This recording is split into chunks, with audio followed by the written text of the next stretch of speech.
Politique, économie, métiers réputés masculins, les femmes sont partout. Ont-elles néanmoins trouvé leur place dans la société au même rang que les hommes? Nous vous avons posé la question. Premier cas de myélite détecté chez une patiente de 15 ans en Guadeloupe. La maladie neurologique est directement liée au virus Zika. Une étude l'atteste. Les explications du docteur Annie Lanuzen dans cette édition. Et les bornes à incendie sont-elles fonctionnelles? Prévues pour permettre une intervention efficace des sapeurs-pompiers. Près de la moitié d'entre elles ne sont pas conformes. L'enquête de Bénédicte Jourdier dans ce journal. Bonsoir, je suis ravie de vous retrouver. Avant de développer les grands titres de votre journal, la Guadeloupe a été placée en vigilance jaune pour fortes pluies et orages. Selon les services de Météo France, un front froid traverse actuellement l'arc antillais et il devrait donner des précipitations localement intenses dans la nuit. Cette dégradation devrait perdurer jusqu'à demain. À la une de votre journal, la Journée internationale des droits des femmes.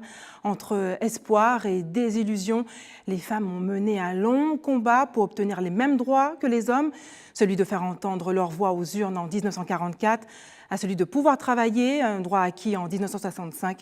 Le rôle de la femme a considérablement évolué. La cause a-t-elle selon vous avancé ces dernières années? Votre vision de la femme dans la société, rapportée par Isabelle Hameau et Patrick Curie. Pas vraiment, non. Surtout ici. Parce que moi, je suis née en France et à voir ici, c'est complètement différent. C'est-à-dire qu'il y a la femme doit rester dans la maison et voilà. C'est non. Moi, je trouve que c'est pas encore. Ça n'a pas encore assez évolué ici, personnellement. Je pense que oui, puisque nous sommes quand même en 2016. J'ai cru comprendre que ça fait 50 ans que les femmes ont eu certains droits. Donc oui, c'est une très bonne chose. Toutes les femmes pratiquement travaillent. Elles ont quasiment les mêmes droits que les hommes. Hormis peut-être qu'elles se plaignent un petit peu sous le salaire, mais bon, je pense que ça va encore avancer dans 50 ans, souhaitons. Oui, quand même un petit peu. On ne peut pas dire que ça n'a pas avancé, puisqu'on a quand même le droit de vote. La femme est quand même plus indépendante qu'avant. Donc oui, pour moi, ça a avancé, ouais, effectivement. Oui, ça a avancé. Après, il y a toujours quelques écarts au niveau du travail, des salaires. Il reste encore des inégalités, mais il y a du progrès par rapport à ce qu'il y a eu avant. À l'époque, les femmes ne travaillaient pas, c'était uniquement les hommes. Mais maintenant, nous avons la chance d'avoir des femmes qui ont les mêmes salaires, parfois plus que les hommes. Alors c'est pourquoi c'est ça le problème. Mais avant, les femmes ne travaillaient pas, elles ne pouvaient pas subvenir aux besoins, mais travaillaient quand même dans la maison. S'occupaient de leurs enfants, c'était l'idéal, quoi. Je pense que si, parce qu'avant, il y avait plein de... il y avait plein de choses qui étaient interdites à la femme, c'est-à-dire le droit de le vote, par exemple, ou encore, on va dire ça comme ça, l'IV, l'intervention volontaire de grossesse. Donc du coup, je pense que ça a avancé, vu que maintenant, les femmes ont droit à leur propre corps et elles décident pour leur propre corps. Étant donné avec tous les développements qui ont lieu aujourd'hui, je pense que les causes pour les femmes ont vraiment évolué parce que bon, c'est vrai qu'avant les femmes n'avaient pas les mêmes droits que les hommes sur beaucoup de points, mais maintenant même vis-à-vis des salaires et au niveau des taux de chômage, on voit que ça évolue. La femme a de plus en plus sa place dans la société. Pourtant, le chemin est encore long en termes d'équité entre les hommes et les femmes. En Guadeloupe, les chiffres sont éloquents. Notre archipel enregistre le 3e taux d'emploi le plus faible de France après la Guyane et la Réunion. L'écart entre le taux de chômage des femmes et celui des hommes en Guadeloupe est 5 fois plus élevé que dans l'Hexagone. Pourtant, les femmes guadeloupéennes sont de plus en plus diplômées et davantage que les hommes. Pour les aider à redevenir indépendantes, l'ADI et le Centre régional information jeunesse organisent un forum dédié à l'entrepreneuriat au féminin à Pointe-à-Pitre. Reportage Karen Diama.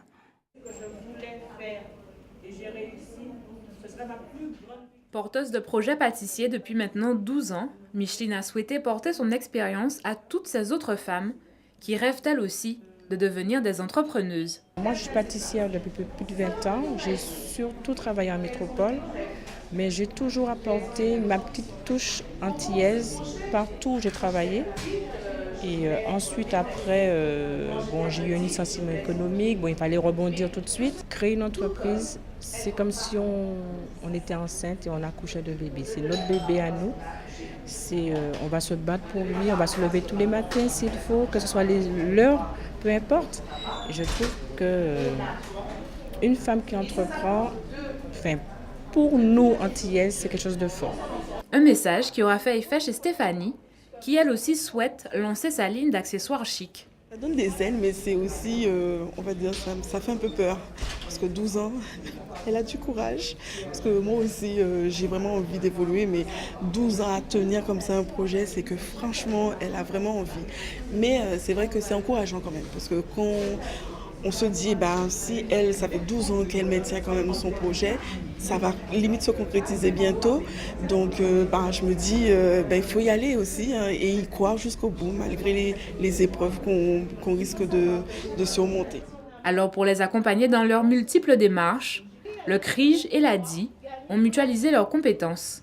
Si leur expliquer un peu les dispositifs d'accompagnement qui existent pour la création d'entreprises, pour leur parcours d'insertion professionnelle, si ils veulent élaborer, rédiger leur projet professionnel, comment mettre en place leur parcours d'insertion pour en fait se mettre sur le marché du travail.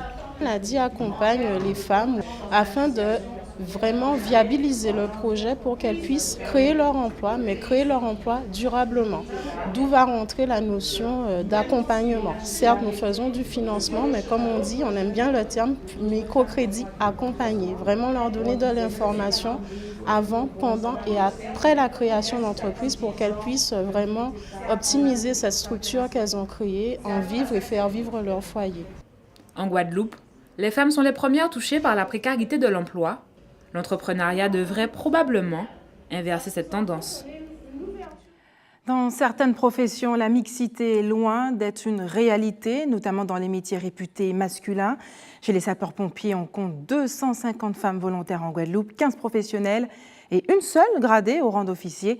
Linda Kayarsi a suivi Carole, sergent chez les sapeurs-pompiers de la caserne de Petit-Bourg, le deuxième centre du département. VSAV 1, l'échelle Gombo Karamkam, VSAV 2, Noirite, Sablon d'Alexis. D'accord? Donc on va passer aux vérifications. Donc Noirite, tu vas vérifier le CCF et Gombo, tu fais les petites VL et moi je vais regarder le VIRT. 8 heures à la caserne de sapeurs-pompiers de Petit-Bourg. La prise de garde débute pour le sergent Carole Léchelle. Cela fait plus d'une vingtaine d'années que Carole a embrassé le métier de pompier. 12 ans en tant que volontaire et maintenant 10 ans en tant que professionnel. Au fur et à mesure qu'on fait ce métier-là, on l'apprécie.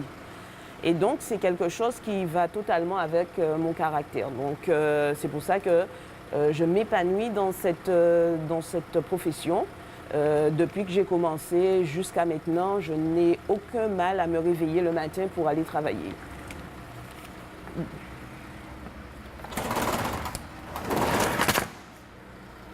Ici, les responsabilités et les tâches s'accumulent. Donc c'est bon, il y a un VSAV qui est rentré. Et pas toujours facile de suivre le rythme.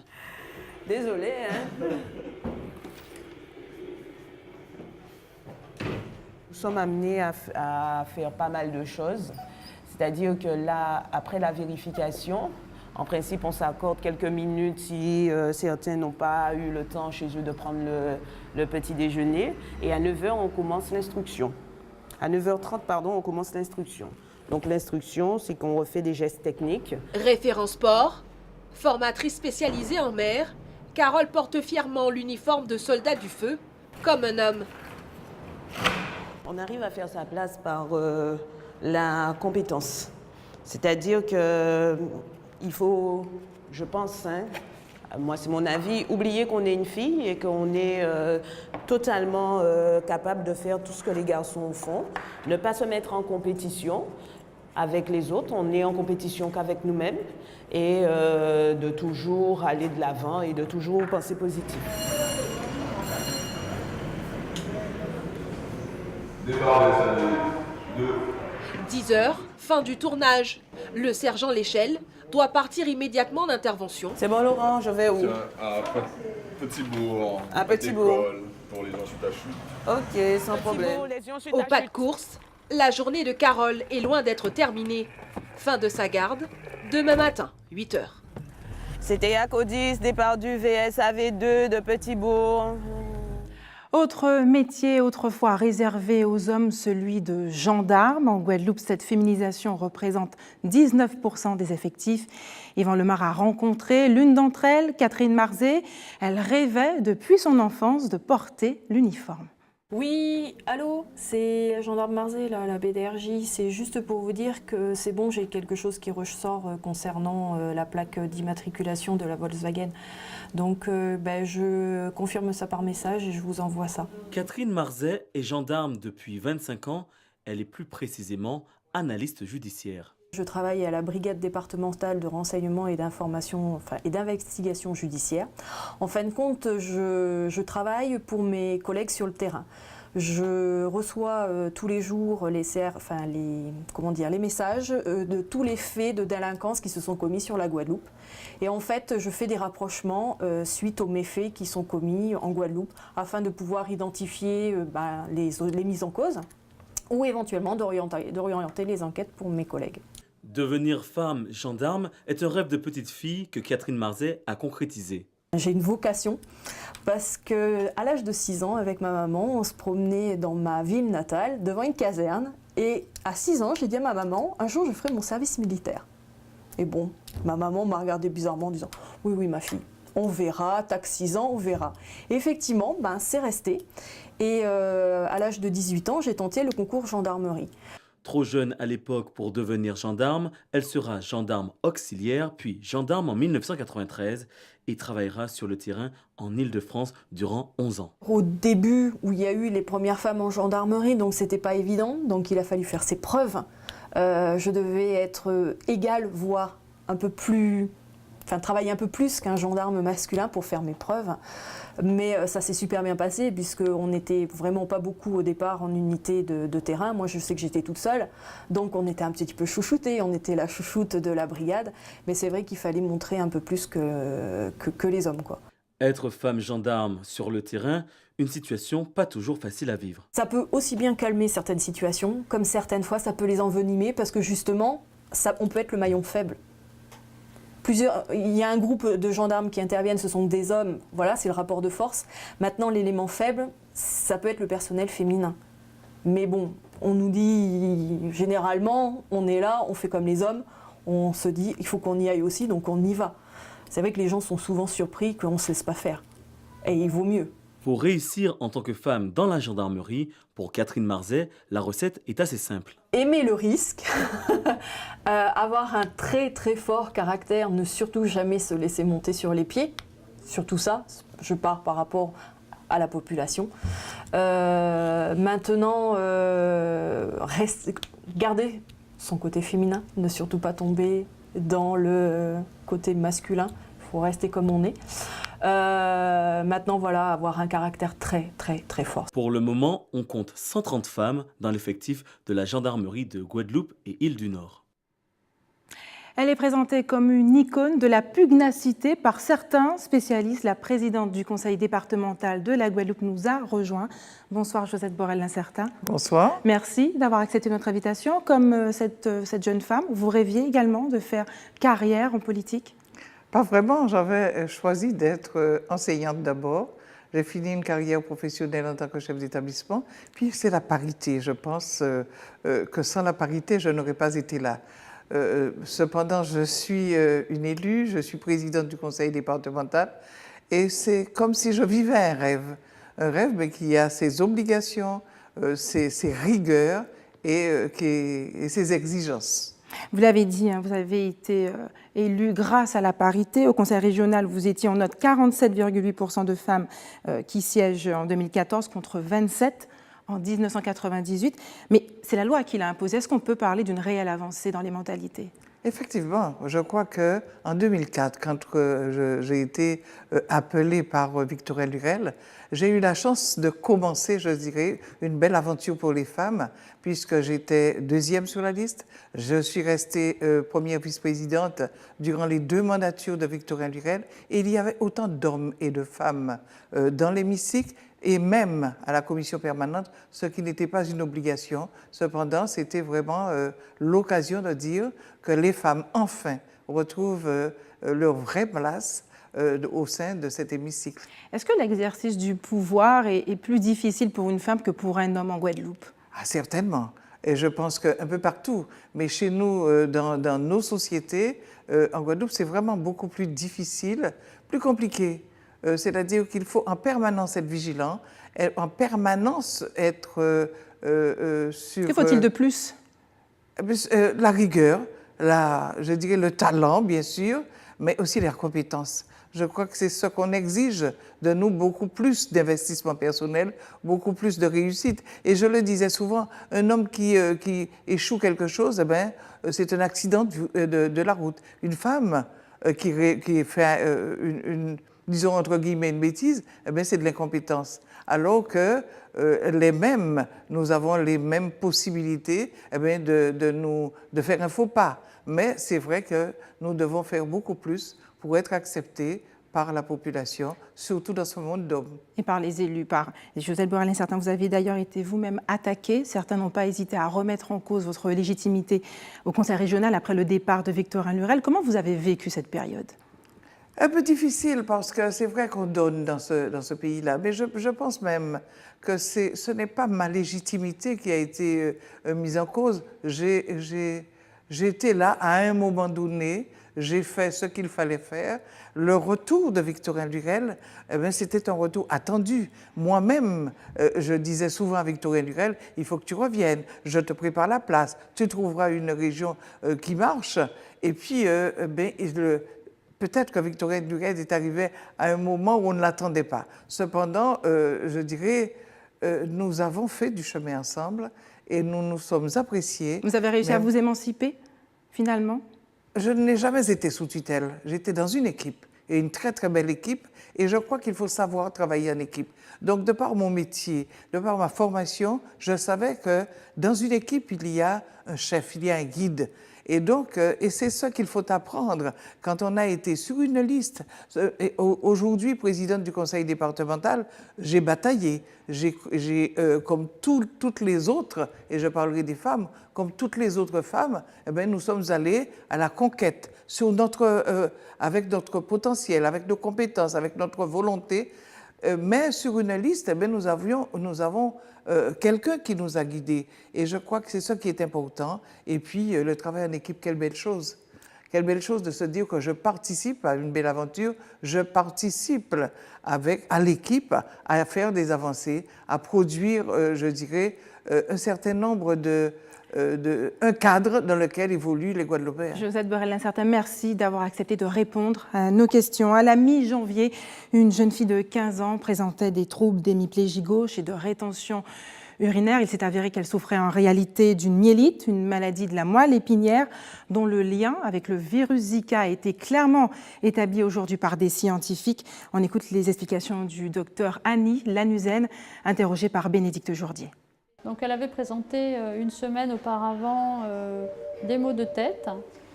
Ensuite, elle a eu donc une baisse de la force musculaire d'un côté, puis donc des 4 membres. Donc on a suspecté le diagnostic de myélite. On a fait une IRM qui a confirmé une inflammation de la moelle épinière. Et ensuite, pour trouver la raison pour laquelle elle avait fait cette myélite, on analyse le liquide céphalorachidien en faisant une ponction lombaire. Et là, on cherche différents types d'agents qui sont susceptibles de provoquer une myélite, donc plusieurs virus dont on sait qu'ils peuvent donner une myélite, l'herpès, on sait aussi que, exceptionnellement, mais ça existe, la dengue peut donner des myélites.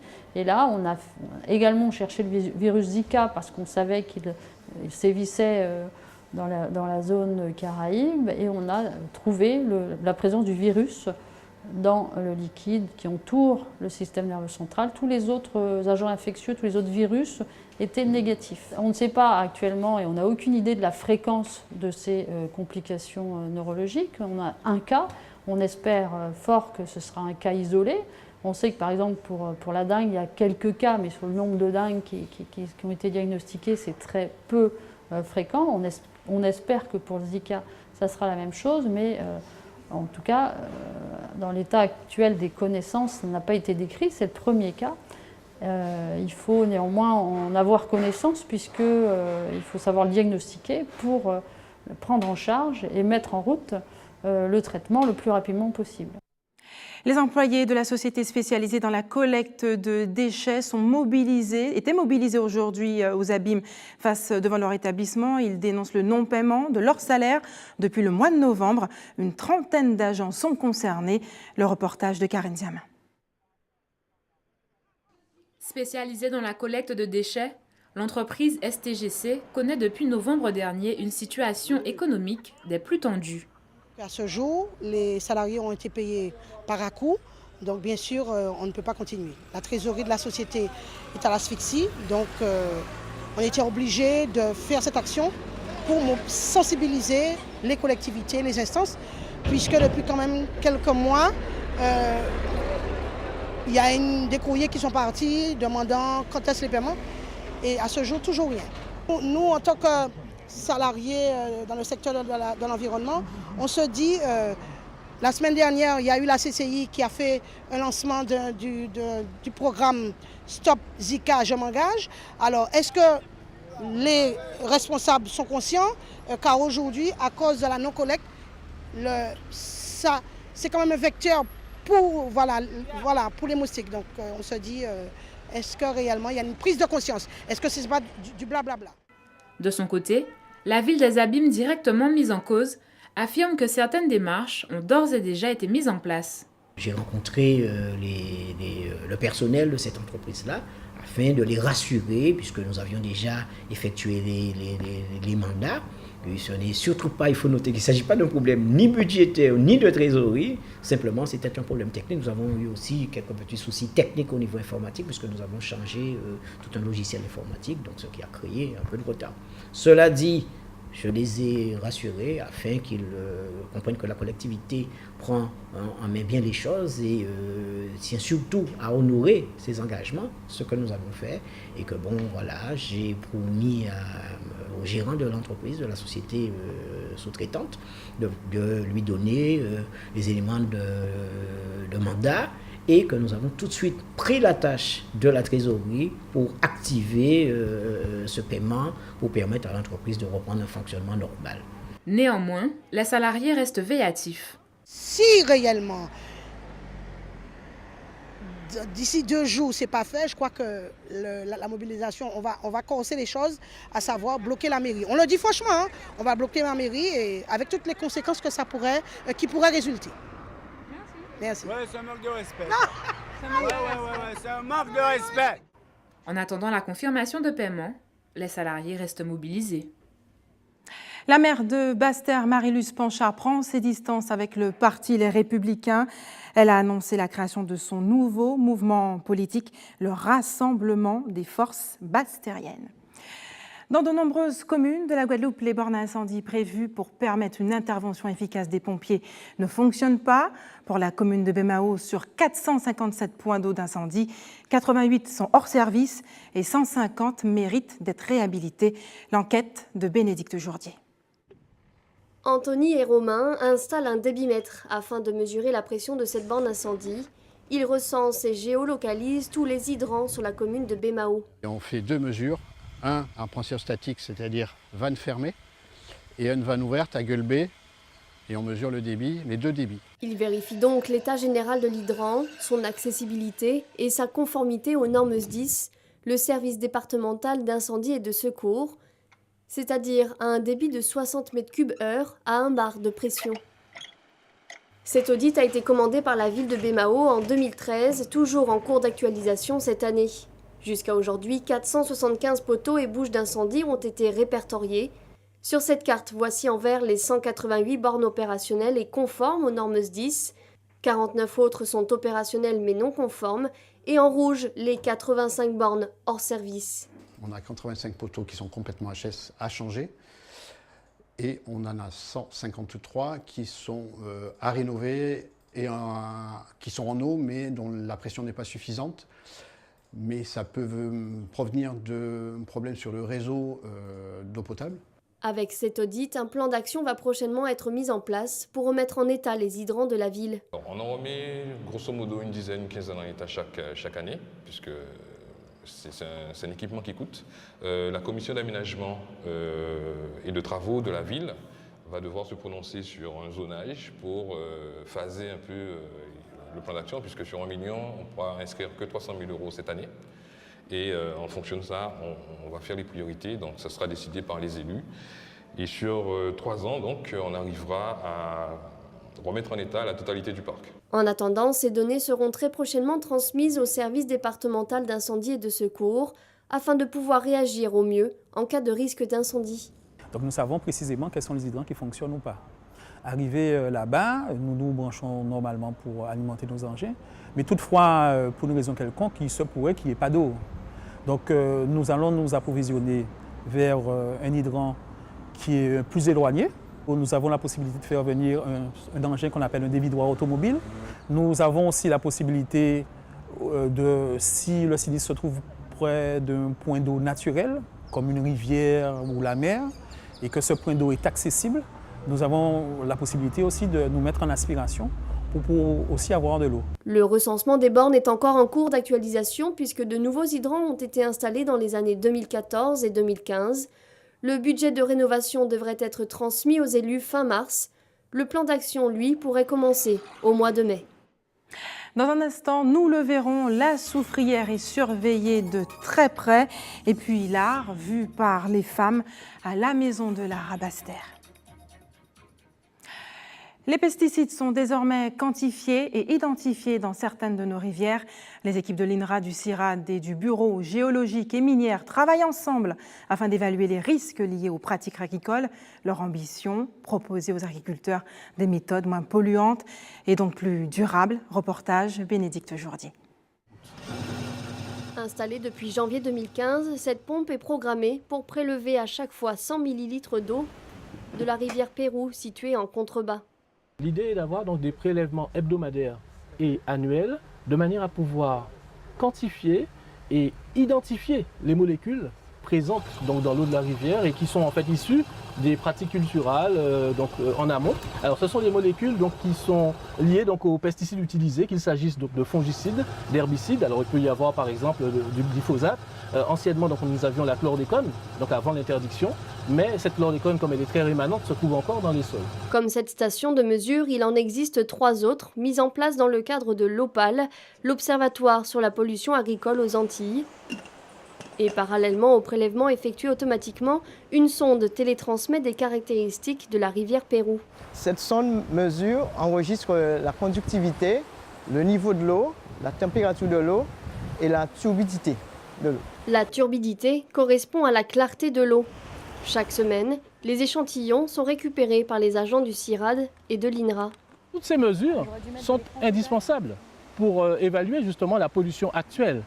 Alors nous savons qu'ici aux Antilles, eh bien, du fait du climat chaud et humide, du fait de la pression parasitaire qui est particulièrement élevée, eh bien, l'usage des pesticides reste encore assez élevé, malgré les efforts fournis par les agriculteurs.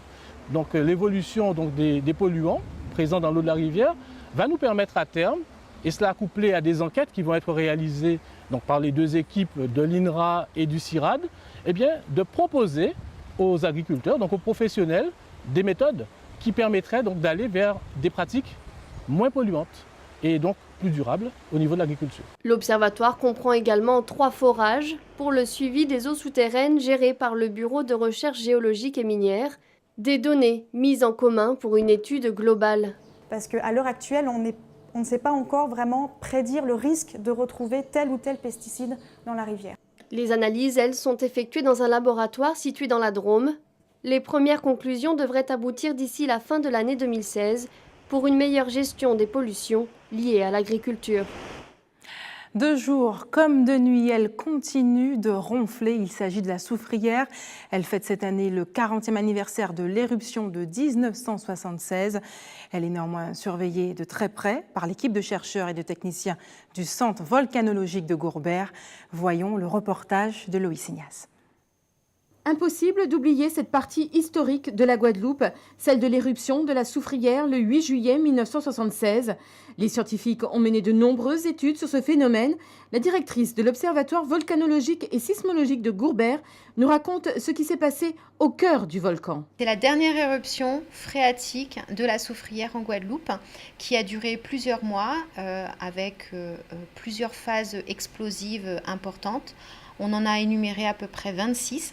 Ça a démarré le 8 juillet 1976 et la dernière grosse explosion phréatique date du 1er mars 1977. Céline Dessert nous explique qu'une éruption phréatique ne contient pas de lave ni de magma. C'est le cas sur cette photo qui date du 22 septembre 1976. Et vous voyez là, vous avez un panache qui fait à peu près 2 km de hauteur au-dessus de la Soufrière. Et vous avez ce panache qui est constitué principalement de vapeur d'eau et de cendres volcaniques, mais des cendres froides qui étaient emprisonnées, entre guillemets, coincées dans les fractures du volcan et qui, elles, dataient de la dernière éruption magmatique qui a 500 ans. Tous les moyens technologiques, informatiques et humains sont mis en œuvre pour observer ce volcan actif de type explosif le plus surveillé au monde. Maintenant, on est passé à de la transmission Wi-Fi en direct avec l'observatoire, puisqu'on peut maintenant utiliser du Wi-Fi sur de très longues distances pour pouvoir communiquer. Donc c'est du Wi-Fi professionnel évidemment.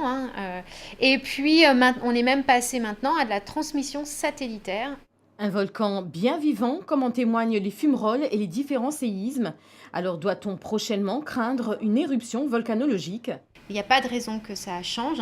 Il y aura mais je ne sais pas vous dire quand, dans 50 ans, dans un siècle, dans 2 siècles, dans 3 siècles, une prochaine éruption magmatique avec un nouveau volcan. En tout cas, pour le moment, nous n'enregistrons aucun signe d'évolution de la chambre magmatique qui est située sous la Soufrière. La population peut donc dormir tranquille, la vieille dame est sous haute surveillance.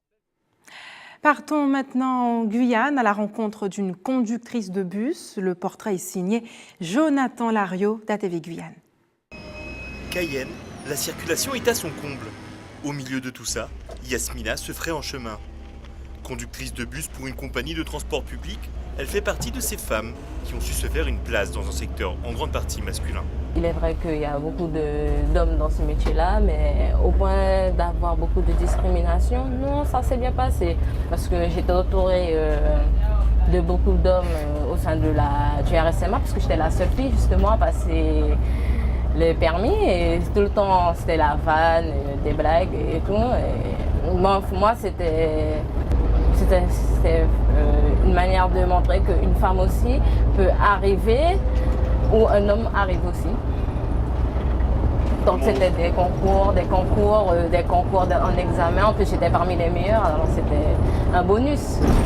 Mais mettre un pied dans ce monde d'hommes, se faire accepter de tous, n'est pas une mince affaire. Quand je venais de commencer, et puis je faisais la ligne 3, et je devais passer au marché, et puis il y a un véhicule qui me gênait. Et il y a un monsieur qui s'est permis de me dire oui, ça n'est pas un métier pour femme, un métier pour homme et tout, laissez ça. Et un autre monsieur s'est arrêté et il m'a dit ne t'occupe pas.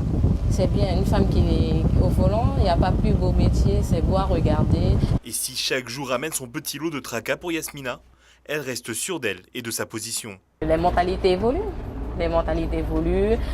Autant que chauffeur, je vois qu'il y a beaucoup plus de femmes aussi qui conduisent des bus. C'est un combat de tous les jours. Parce que nous, femmes, on doit le prouver chaque jour, chaque fois qu'il nous permet de le montrer, on le montre. Yasmina est peut-être jeune, mais ce qui est sûr, c'est qu'elle sait se battre pour ce qu'elle veut. Une vraie femme jock. Et puis eux, ils iront défendre les couleurs de la Guadeloupe. Il s'agit de 9 jeunes qui participeront à 2 Open internationaux de taekwondo en Hollande, les 12 et 13 mars prochains. Ils poursuivront leurs épreuves sportives en Belgique afin de préparer les championnats du monde junior. Yvan Lemar les a rencontrés avant leur départ.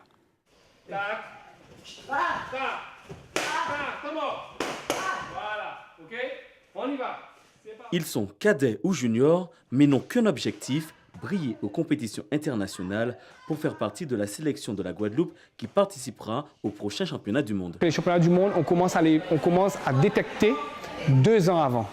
Donc après, il faut déjà qu'il soit champion de Guadeloupe, puisque c'est le critère pour pouvoir rentrer en équipe de Guadeloupe. Donc une fois qu'ils sont champions de Guadeloupe, on repère les bons éléments qui sont capables de faire de l'international, représenter le pays convenablement. Et une fois qu'on a repéré ce potentiel, ils rentrent en préparation en Guadeloupe, uniquement avec ceux qui sont déjà là. Ensuite, ils font les championnats anti-Guyane. Ils font également les championnats de France. Ça nous sert également de levier pour pouvoir se situer, puisque la France, c'est un pays qui est très bien placé au niveau mondial. Et une fois qu'ils se sont classés au niveau anti-Guyane, qui brillent un petit peu au niveau international et également qui sont premiers ou deuxièmes au championnat de France, eh bien là, ils rentrent dans l'équipe qui va participer officiellement à des compétitions internationales. Cette préparation a commencé dès le mois d'août avec un programme bien précis. Ils ont une préparation physique et un programme au mois d'août, septembre. Donc sur 2 mois et demi, ils ont un foncier. Donc on commence début août, on termine à la fin septembre, 2 mois et demi à peu près. Ensuite, on enchaîne les championnats. Donc on a le tournoi de Paris, on a des championnats qualificatifs, championnat de la Guadeloupe. Donc ils enchaînent la compétition. Ensuite, ils ont une petite pause au mois de décembre. Et après, ils reprennent un petit plateau foncier au mois de janvier. Et après, ils sont censés être affûtés pour février, mars, avril. Donc février, mars, avril, on enchaîne les compétitions comme ça. Et puis après, au mois de mai, on relâche un petit peu en matière de physique. On travaille plus la technico-tactique. Et puis après, on enchaîne encore les compétitions. Et puis voilà. À quelques jours de la compétition, les combattants sont prêts. J'attends de voir où j'en suis dans mon taekwondo. Et j'espère ne pas faire honte à la Guadeloupe. Physiquement, je crois que je suis prête. Et mentalement, ça va. Nous avons beaucoup d'entraînements, 5 entraînements par semaine. Les entraînements qu'on a, ce sont des entraînements assez physiques, mais ça nous prépare physiquement pour la compétition, mentalement aussi. J'attends surtout de moi-même, parce que il faut que je donne le meilleur de moi-même. Donc les attentes, ce sera plus par rapport à moi et que je représente bien les couleurs de la Guadeloupe. Dès samedi prochain, cette sélection entre en compétition avec l'Open de Hollande, puis enchaînera avec un stage avec l'équipe de France avant de participer à l'Open de Belgique la semaine prochaine. Leur départ de la Guadeloupe est prévu demain. Place à l'imagination et à la créativité maintenant. 10 artistes ont décidé d'exposer leurs talents à la Maison de l'Art à Basse-Terre. Elles ont été guidées par leur professeur Marie-France Decoq. Loïs Ignace est allée admirer leur création. Voilà plus de 2 ans que Marie-Jeanne et Marie-Michel se sont mises à la peinture. Retraitées, elles s'expriment à travers leurs tableaux. Depuis toute petite, j'aimais beaucoup peindre. Et puis je me suis dit un jour, lorsque j'aurai le temps, lorsque je ne travaillerai plus, alors je m'y attacherai. Quand je peins, c'est un peu comme une thérapie. Donc il faut que ça soit assez calme. Donc je peins beaucoup de nature, beaucoup de nature morte. J'ai envie de m'extérioriser, de faire autre chose. Je peins depuis septembre 2010. Ça me procure beaucoup de joie. Je m'extériorise et j'ai toujours aimé tout ce qui est manuel. Ma préférence va au portrait d'abord, ensuite les paysages. Mon mari, mes 3 filles, ma belle-fille et mon fils qui reçoit tout le monde à côté. Marie-France Decoq donne des cours de peinture depuis plusieurs années. Samedi dernier a eu lieu le premier vernissage de ses élèves à la Maison de l'Art. Alors je suis ravie pour elle parce que c'est peut-être un rêve aussi pour elles-mêmes puisque elles sont là depuis, elles prennent des cours depuis quelques années seulement, voire 4-5 ans, pour certaines 1 an. Et je vois qu'elles étaient vraiment ravies et très fières de présenter leur œuvre. C'est un plaisir pour moi aussi de les accompagner et puis de leur permettre aussi de montrer aussi le travail qu'elles font. Une exposition visible jusqu'au 28 mars à la Maison de l'Art à Basse-Terre. Quelques informations pratiques avant de refermer cette édition. Les habitants du Gosier, notamment les habitants des lotissements Quérel, Dorzil et l'Impasse Captan, ainsi que la section de Périnette, n'ont pas d'eau depuis ce matin en raison d'une casse sur le réseau. Des travaux sont en cours pour un retour à la normale demain à midi. Et puis des coupures d'eau aussi sont à signaler pour la commune de Petitbourg, dans les sections de Barboteau, Bel-Air, des Rosières, Prise d'Eau et Bois de Rose. Et enfin, la commune de Goyave sera touchée demain toute la journée. Il n'y aura pas d'eau, la distribution sera perturbée.